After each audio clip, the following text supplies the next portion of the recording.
the testimony is being, I'm listening to the testimony. My mind goes somewhere else. I don't know about cybersecurity, but my mind goes to actual physical impediments. None of you, I don't believe, have the answer to my question. What would happen if China somehow embargoed spare parts, maintenance, et cetera, of cranes? What would happen to our ability to move our commerce? Because 80% of the commerce that comes in the United States through the seas, actually somehow a Chinese crane touches it, because we have 80% of the cranes in this country are actually are Chinese manufactured. Another question that I have is, how do they get there? How were they able to achieve such dominance, and are they increasing their dominance around the world, and how can we combat that? Not sure, again, that any of you have the answer to that question, but maybe you have the answer to this question. I have recently came back from Peru and a Codel down to South America, Panama. Interesting that the canal that we built has Chinese controlled port on the Pacific side and on the Atlantic side. They're building a new port down in Peru for the Peruvians. The Peruvians are going to ask for another port down in South Peru, and hopefully we can bid on it. But something tells me somehow that the Chinese, the CCP, are going to underbid the United States. Is it possible? As a possibility. And they're also building airports and seaports around the world.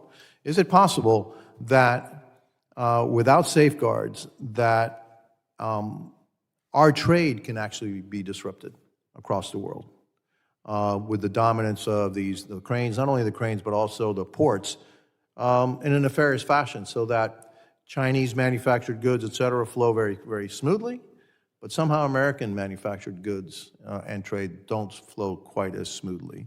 Is that a possibility? I'll take that and say yes. I think it's not only a possibility, but something that we're seeing play out around the world. It's no secret that China has both the capability and the intent to challenge the rules-based trade system, and they're leveraging all instruments of their national power to do so.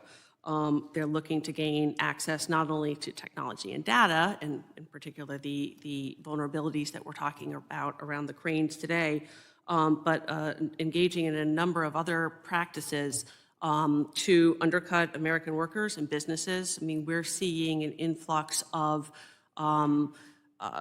production of fentanyl through American ports, if you're talking about physical ports. We're seeing a use of vile practices associated with forced labor to undercut the competitiveness of U.S. and other global companies and bringing goods to market that are not only made in a means that are very contrary to U.S. values, but undercut, as I said, legitimate businesses that can't compete in that type of situation. And we're also seeing that we're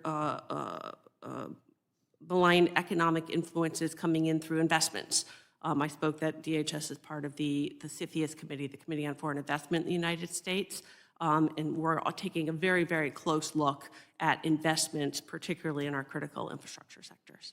Yeah, I take concern with their zeal in creating and investing and actually manufacturing, creating the infrastructure that they need in order to create ports, airports, et cetera, that will dominate trade around the globe. And they do this. It's really not a great value for those countries. It's a cheap price, but not a great value. And I'll explain why. They will give a cheaper price, but then they'll bring the labor from China to do the work, which in essence means that that country's capital is actually leaving, going to China, versus what we do. Usually we bring our expertise, but the actual workforce for that infrastructure is actually from the country, which means more of that money is actually invested in the country. So this Belt and Roads Initiative causes me great concern. It's not just about the cranes.